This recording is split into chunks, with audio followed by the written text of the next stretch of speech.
Hello friends, hello मित्रों। आज का जो टॉपिक है शायद आप लोगों ने कहीं पे सुना होगा। एस्ट्रोलॉजी में इसका बहुत महत्व है और जब भी हम किसी की कुंडली देखते हैं तो इस बारे में विचार हम ज़रूर करते हैं। इसे हम कहते हैं अपनी कुंडली में उस एक ग्रह को या उस एक प्लैनेट को ढूंढना जिसे हम कहते हैं आत्मकारक। Now for my viewers who understand English, in astrology, there is something called a planet which is a significator of soul, and we call it in the astrological term as Atmakarak. Now we have to understand what do you mean by आत्मकारक। हमें ये समझना है कि आत्मकारक वो कौन सा ग्रह है और उसका महत्व क्या है। So what is the importance of this particular planet. See, a natural और the original atmakaraka is always sun, यानी कि सूर्य एक नेचुरल आत्मकारक माना गया है। लेकिन और एक आत्मकारक होता है जिसे हम कहते हैं चरा आत्मकारक। ये बताता है कि आपके जीवन, आप जो एक व्यक्ति हो, जब मैं आपका हॉरोस्कोप देखता हूं, when I look into your horoscope, how can I find out what is the soul, what is your soul. If I want to touch your soul at the soul level, who are you. मतलब कि आत्मा कारक एक ऐसा ग्रह है जिससे हमें ये पता पड़ सकता है कि ये एक व्यक्ति की जो आत्मा है वो कैसी है। अब ये हम कैसे जानेंगे, हम ये कैसे समझेंगे चार्ट को देख करके कि आत्मकारक क्या है।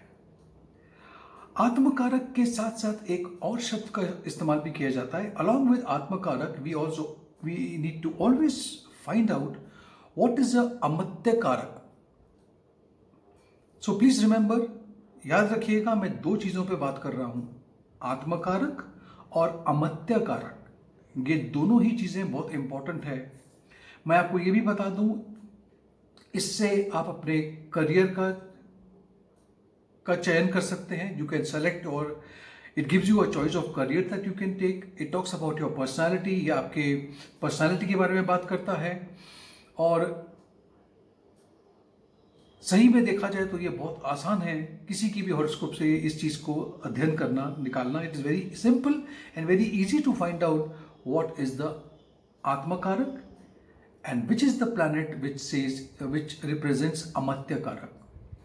हमें लग्न चार्ट को भी देखना है और हमें D9 चार्ट को भी देखने का, यानी नवमांश चार्ट को भी देखना है। लेकिन आज जो मैं आपसे बात करने जा रहा हूं, आज जो मैं समझाने जा रहा हूं, this is going to be something to do with atmakaraka. और चलते हैं बोर्ड पे, बिकॉज अगर एक्सप्लेनेशन देना है और आपको अगर समझना है तो बोर्ड पे जाना बहुत ज़रूरी है, because then it get registered. तो आपको समझ में आ जाएगा और फिर आपके दिमाग में वो बात बैठ जाती है। So let's go to the board and सी।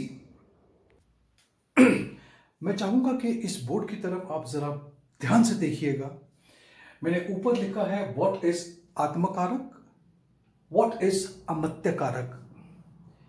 सूर्य यानी कि सन इज अ नेचुरल ओरिजिनल आत्मकारक, यानी कि सूर्य जो है वो नेचुरल और ओरिजिनल आत्मकारक माने गए हैं। लेकिन जब हम चरा आत्मकारक की व्याख्या करते हैं, बात करते हैं, तो हमें समझना होगा कि ये चरा आत्मकारक क्या है। आत्मा का मतलब होता है सोल, कारक का मतलब होता है सिग्निफिकेटर। हमारी आत्मा क्या चीज को सिग्निफाई करती है, क्या दर्शाती है, क्या बताती है। मैं आपको एक एग्जाम्पल देता हूं। अपनी कुंडली खोलिए और अपनी कुंडली में आप देखोगे इस तरह से हर एक ग्रह की डिग्री दी गई है। अब यहां पे देखिए, सूर्य जो है लियो में 24.3 है, मून 14.2 है। और आपको पता है कोई भी एक राशि या कोई भी एक भाव सिर्फ 30 डिग्री का ही होता है। ये बात को जरा ध्यान रखिएगा प्लीज। मर्क्यूरी 11.2 लियो में, वीनस 25.6 वर्गो में, मार्स 18.7 कैंसर में यानी कि कर्क राशि में, जुपिटर 17.2 यानी कि 17.2 इन कैंसर, अगेन कैंसर इज कर्क राशि। सैटर्न यानी कि शनि देव जो बैठे हैं वो 13.3 डिग्री पे अपनी ही राशि में, मकर राशि में, कैप्रिकॉर्न में है। और राहु केतु जो है वो 12.5 डिग्री एक्वेरियस यानी कि राहु एक्वेरियस में और केतु लियो में, ये हमेशा 180 डिग्रीज अपार्ट रहते हैं। अब इसे मत देखिए फिलहाल, अब मुझे बताइए, अगर आप एक डिग्री स्टडी करते हो, सबसे ज्यादा डिग्री किसकी है? इसमें से सबसे ज्यादा डिग्री किसकी है? कौन सा ऐसा ग्रह है जिसने सबसे ज्यादा डिग्री प्राप्त की है? बताइए मुझे। थोड़ी सी आपकी मदद कर दूं? I do it. This is your atmakaraka यानी कि वीनस। क्यों? क्योंकि ये 25.6 है और सूर्य बन जाएगा अमत्य कारक। The second in the line is this your amatya karaka. So ये अमत्य कारक हो जाएगा और ये आत्मकारक हो जाएगा। अब सबसे इंपॉर्टेंट चीज है राहु और केतु को समझना। अगर राहु 12.5 डिग्री दिखाता है, जो दर्शाता है, तो क्या ये इसकी वाकई में 12.5 डिग्री है? जी नहीं। आप देखिए 30 डिग्री है और आपको पता है राहु हमेशा बैकवर्ड मोशन में चलता है यानी कि रेट्रोग्रेड चलता है। तो हमें 30 डिग्री से अगर 12.5 पीछे की चाल को माइनस करना है तो उनकी राहु केतु की एक्चुअल डिग्री जो होगी वो 18.5 होगी। तो ऐसे में मान लो अगर ये 28 होता यानी कि 2800 होता, तो क्या ये आत्मकारक बनते? क्या ये आत्मकारक बनते? जी नहीं। ये आत्मकारक इसलिए नहीं बनते कि in reality it is 30 minus 20 degrees is equal to only 2 degrees, यानी कि सबसे लोएस्ट में आ जाएंगे। दिखेंगे आपको 28, दिखाई देंगे 28, लेकिन हमें समझना है कि ये पीछे की तरफ चल रहे हैं। Okay, it is going backward in reverse this thing. So 30 minus 28 आप करोगे, दिखने में 28 पर है, बट इन रियलिटी अगर आप देखोगे तो it has only covered this much of an area, right? So आप ये भी समझ सकते हो कि यहां पर यहां तो 2 डिग्री पे आ गए हैं।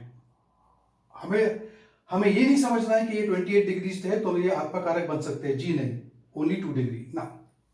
एक बार आपको पता पड़ जाए कि आपका आत्मकारक कौन सा प्लैनेट है, फिर हमें देखना है कि अगर वो सूर्य है तो आपके जीवन का, जो आपकी आत्मा है, वो जीवन में किस चीज की के बारे में तलाश कर रही है, व्हाट इज द, क्या पर्पस है और क्यों आपका जीवन इसके आसपास ही है, आपका करियर इसके आसपास ही है, आपके सारे रिश्ते इसके आसपास ही है। देखिए, अगर सूर्य बन जाता है आपका आत्मकारक, तो you are trying to find out, finding success, name and fame and ego. ये आपकी आत्मा जो है वो क्या ढूंढ रही है, क्या सीखना चाहती है, क्या सीख कर रही है? It is always finding success, name, fame and ego. अगर यही आत्मकारक प्लैनेट बन जाते हैं चंद्रमा, मून, आप जानते हो ये moon is always motherly, love, affection. तो फाइंडिंग हैप्पीनेस, खुशियां तलाशने की कोशिश होती है यहां पे, खुशियां तलाशना, प्यार करना, दूसरों को प्यार करना, जिसमें अपना खुद का कोई ये बोलते ना कि सेल्फलेसली प्यार करते हो। मैं अपने फायदे के लिए नहीं, मैं दुनिया को वाकई प्यार करता हूं, इसीलिए मैं आगे बढ़ करके लोगों से I make the people feel that okay I love you. सिर्फ बोलने को नहीं, मैं वाकई आपसे प्यार करता हूं। वीनस अगर शुक्र है आत्मकारक, जैसे इन दिस केस, ये केस के अंदर शुक्र ही आत्मकारक बने हैं, तो यहां पर क्या होगा? Finding love. अब ये वो लव है जो हम ऑपोजिट सेक्स के लिए तलाशते हैं। Romance in a very balanced way, लेकिन बहुत बैलेंस्ड वे में ये व्यक्ति है जो रिश्तों को निभाएगा। मर्क्यूरी, अगर मर्क्यूरी आत्मकारक है तो जिंदगी का जो लक्ष्य होगा, फोकस होगा, वो हमेशा कम्युनिकेशन पे विद द डिवाइन। याद रखिएगा, ये कम्युनिकेशन वो बाहर की दुनिया से, ऊपर की दुनिया से, डिवाइन से करने की कोशिश करेगा। हमेशा देखोगे कि ये व्यक्ति स्पिरिचुअलिज्म की तरफ और डिवाइन कम्युनिकेशन में ज़्यादा विश्वास करता है। स्पीकिंग द ट्रूथ, हमेशा सच्चाई बयान करेगा। He will always talk the truth. Using intelligence, mercury is nothing but intelligence. तो अपने इंटेलिजेंस को पूरी तरह से उपयोग में ला करके ही विल ट्राई टू कम्युनिकेट। अगर मंगल है, मास है, लर्निंग टू डिफीट, वो दूसरों को डिफीट। लेकिन ये मास अगर आत्मकारक है तो उसके नेगेटिव क्वालिटीज नहीं है। He is learning to defeat, learning to be peaceful, शांति बनाने की कोशिश करेगा। इसमें ज्यादा गुस्सा नहीं होगा और किसी के लिए गुस्सा रखेगा नहीं अपने मन में, जबकि ये नेचुरली मंगल का ऐसा स्वभाव नहीं है। लेकिन बिकॉज वो आत्मकारक है तो आप देखोगे कि he is very peaceful person. Jupiter, अगर जुपिटर यानी गुरु, अगर गुरु आपके आत्मकारक प्लैनेट बनते हैं तो learning the meaning of god, भगवान कौन है, क्या है, very spiritual person. These people are very spiritual person. Learning from children, बच्चों से भी सीखते हैं, अपनी बीवी से सीखने को तैयार हैं, स्पाउस से, टीचर्स से, हर जगह से उन्हें सीखना पसंद आता है। दे कीप ऑन, कहीं ना कहीं से जहां पर भी पॉसिबिलिटी है आप देखो ये लर्निंग के लिए हमेशा तैयार होते हैं। अगर शनि देव यानी कि सैटर्न अगर आपके आत्मकारक बन जाते हैं इस कैलकुलेशन के हिसाब से, तो क्या होगा? लर्निंग टू बी डिसिप्लिन, जिंदगी का जो मेन इनका जो सोल पर्पस होगा वो होगा डिसिप्लिन। हर चीज घड़ी को देख करके काम करना, हर चीज को मतलब वेरी एथिकल, वेरी डिसिप्लिन। कोई भी तरह के लॉ को ब्रेक करना पसंद नहीं करेंगे ये लोग। दुनिया आगे निकल जाए सिग्नल पे तो भी ये सिग्नल पे खड़े हुए मिलेंगे आपको। जगह पे गाड़ी पार्क करना, जगह पे करना, ये इनका मेन पर्पस रहेगा लाइफ का। रियलिटी ऑफ द वर्ल्ड, ये जिंदगी की रियलिटी को से हमेशा जूझते हैं। इनको कोई भी चीज प्लेटर पे नहीं चाहिए, ये हर चीज के लिए एफर्ट डालेंगे और तभी ही प्राप्त करेंगे। ही इज वेरी हैप्पी, अगर इन्हें अकेला छोड़ दिया जाए तो कोई प्रॉब्लम नहीं है। ये बहुत खुश है कि मैं अकेले में हूं, अकेला हूं, मेरे आसपास कोई नहीं है। तो this is the quality of Saturn, Shanidev. अब आ जाते हैं राहु पे। हम केतु की बात नहीं कर रहे हैं यहाँ पे, सिर्फ राहु की है। आपको पता है राहु क्या है ना? Rahu is always desire desire desire, हर चीज को वो प्राप्त करना चाहता है। लेकिन अगर वो आत्मकारक बन जाए तो क्या होगा? अब आत्मकारक कैसे बनेगा? अगर मान लो ये राहु इस कुंडली में अगर मान लो सिर्फ 3 डिग्री का होता, ये देखिए, तो हम क्या करते हैं? अगर हम 3 डिग्री इसमें से अगर माइनस करने की कोशिश करते तो हमें मिल जाता 27। डेफिनेटली 27 पे ये आत्मकारक बन जाते। तो फिर क्या होता?